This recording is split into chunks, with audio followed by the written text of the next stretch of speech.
Hello. We find ourselves at a crucial moment in the history of Cameroon.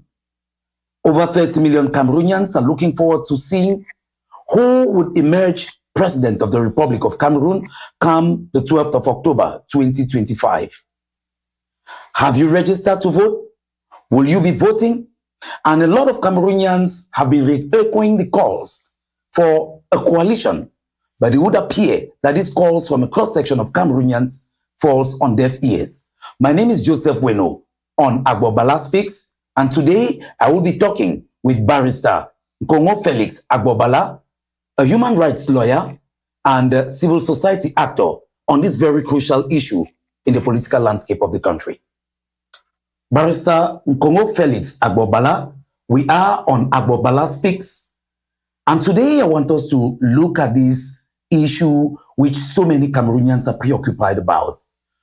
On TV, on newspaper, on radio, on the social media platforms, we hear repeated calls for an opposition coalition, if at all there would be hope to dismantle the regime that has been in power for some 43 years.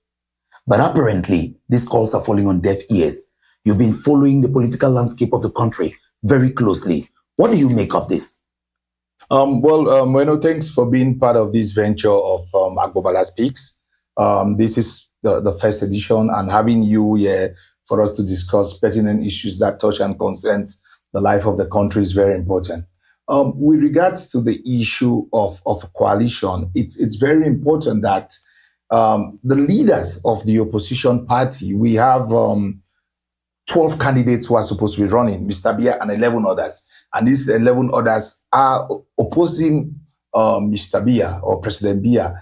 It's important that they weigh their strengths, they understand the political and the historical reality of the country, and which warrants them to come together and build a veritable force against the incumbent. The president has been in power for 43 years. It means that it's not easy to defeat an incumbent after 43 years in power. There is the need for the opposition parties to come together to work towards a program for Cameroonians. It's not just coming together for the sake of coming together, but having a vision and a mission that would give hope to Cameroonians who will be going to the polls on the 12th of October 2025 to vote a president. There are myriads of problems for them to come up with a single candidate. Just like in every human venture, we would always have problems. Human beings would agree and they would disagree. But the time is now, because Cameroonians are expecting a lot from these leaders. What I see and I notice with most of these leaders is that each and every of them believe that they could be the president of this country. And it's a good thing. It shows the ambition. It shows their drive to bring change in Cameroon. But come October 12th, only one person can be the president of this country, meaning that they have to be realistic, that all of them cannot win the elections. When you look at the demographics, when you look at where some of them are coming from, when you look at the weight, the might, the strength of their parties and the candidates individually, we have concluded with others that a coalition would be the panacea for them to defeat Mr. Biya. Unfortunately, some of them, their ego is as big as Australia or bigger than the continent of Africa. They are not willing to talk to each other. They are talking across each other. And even when they have meetings, it's for each and every one of them to remind the other that he is the one who's fit. He or she is the one who is fit to be the president. So it's unfortunate because Cameroonians have a lot of hope on the opposition. My fear is that if they fail to have a unique candidate, if they fail to come together, they would have disappointed millions of Cameroonians who have registered and who want to vote. It might lead to voter apathy. A lot of people might decide not to vote because they believe, rightly or wrongly, that without a coalition, you cannot defeat the incumbent. Okay, thank you for that response, Barrister Nkongo Felix Agbobala. But let's look at this other issue. First, there has been the argument of whether anything meaningful can come from the ballot box. Then that debate is a little bit kind of dying down a little because it is clear to all that not voting is no chance at all. voting, even with the allegations of the playing field not being very level, is at least half a chance. So that debate, we keep it aside. But now, just in line with what you've been explaining, Cameroonians, especially those who are looking towards the opposition, are now feeling like if there is no coalition, then they may not vote. Should we have that kind of mindset? Are we in a situation where it is either a coalition or no hope at all against the regime? You raise an interesting point, but you see, I'm an eternal optimist, and I would say people should go and vote, coalition or no coalition. Ideally, there should be a coalition. There is a need for the forces to come together. And when we talk about a coalition, we are not only limiting it to the political parties that were authorized by Elecam or the Constitutional Council to run for the elections. We are talking about leaders also, political leaders. For example, Maurice Kamto of Manidem's MRC would have a say, would have a major role to play. He too has to join the fray of those calling for a coalition. We have civil society organizations also that have to be involved. We don't have to outsource our responsibilities. We need to try to carry out our advocacy, talk to the leaders, encourage them, and try to support them so that they can have a consensual candidate. But in case they don't have it, because we don't have a crystal ball to determine whether they'll have it or not, in case they don't have it, there's still the need for people to go out and vote. A democratic process in a country is not a one-off thing. It's not a one-off election. It's a process that goes through many elections, and people learn and people make errors. You don't know what can happen. I mean, nobody is God. Nobody knows what can happen on the 12th of October. So my advice is people should register. People should go out and vote. Whether there's a coalition or not, people should go out and vote. Ideally, there should be a coalition of progressive forces, of leaders of the opposition, those who are authorized to run, of those who are not running like Maurice Kamto and the others, and civil society.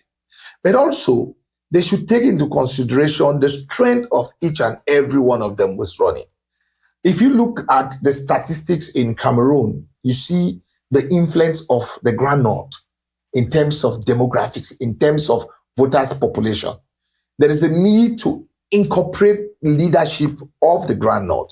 The Grand North has Chiruma and Bello Buba as principal candidates. We might never have everybody coming together on the table. I think if somebody thinks that all the 11 other candidates will come together, it's not possible. Because there are also some of them who are apologists of the regime, where whilst they are candidates, somebody is playing the drum and they are dancing. And they cannot do any negotiation because they are not the ones playing the drum. But we are looking at the principal leaders. The leaders have that can command a respectable number of voters. So if you have one of the leaders from the north in a coalition with a few of others from the south, it changes the whole dynamics. Because also it's not just having a coalition for the sake of having it. Okay, if you constitute 5% of the electorate and you get into a coalition, what's going to change? So we know that there are major and principal figures in. For example, I will be very blunt.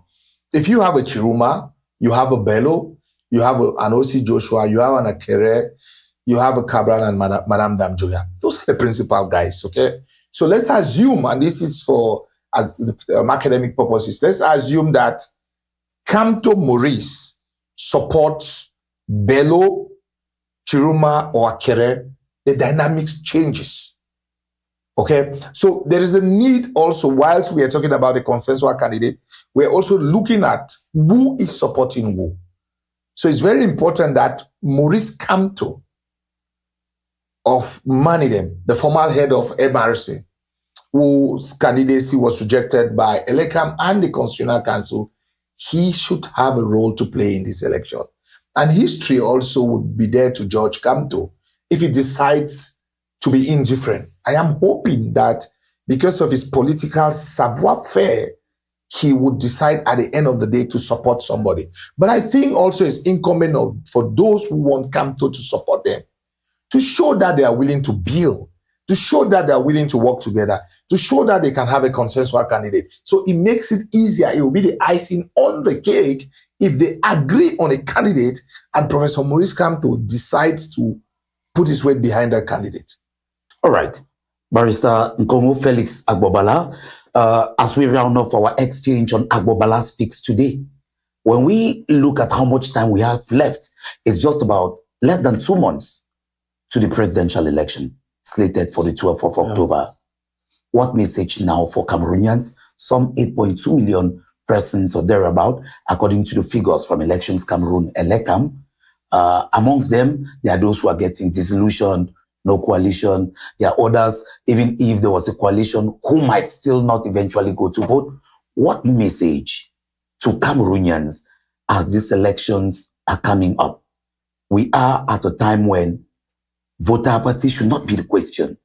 Whether they support the regime or they expect something different from what they've seen for 43 years, Cameroonians should be able to go out, for the ones who've registered, to go and cast their votes. What message?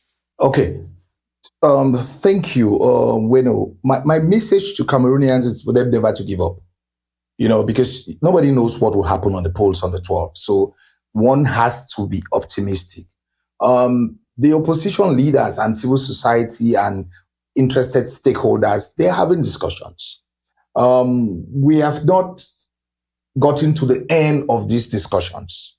I can personally tell you that I've met most of the leaders. Most of them want a coalition. The problem is who would lead. But for the time being, let Cameroonians be very hopeful and optimistic. Let them don't give up on the fact that the opposition have not had a consensual candidate. Let them keep on doing advocacy. Let them keep on encouraging others who have registered to vote, because it's only through the ballot that would bring the necessary changes in this country. Because like I always say, your vote is your voice. It's your power. It's your power to change the future. And if you don't vote, it means you're not contributing to part of the civic process. We as Cameroonians must rise up to the challenge. After 43 years of a despotic regime, each and everyone has a vested interest to ensure that we bring the necessary changes in Cameroon. It cannot be done without us voting. It cannot be done without us acknowledging the fact that all of us have a role to play. And I'm appealing to all Cameroonians, as I always say, don't outsource your responsibility. It should not be it's not meant for political leaders, civil society leaders, lawyers, journalists. No, it is for everybody. Because this country belongs to all of us. And we would make or mar individually or collectively. We should be optimistic that on the 12th of October, we would vote a new president that would usher in a more needed change and democracy, equity, even distribution of resources, and a Cameroon that all of us were proud of, and a Cameroon that would truly be considered a continent. Thank you, Barrister Felix Agbonkongo, for this exchange. And viewers, that was it for our exchange on Agbobala Speaks today. And we hope that you do not remain indifferent. If you've registered, make sure you collect your voter's card. If you've collected your voter's card, make sure you turn out on the 12th of October in your polling station to cast your vote for whomever will be your candidate. Watch out for more on very important issues, not only on the elections, but other issues relating to the socio-political landscape of the country and more, only on Agbobala Speaks YouTube channel. Okay.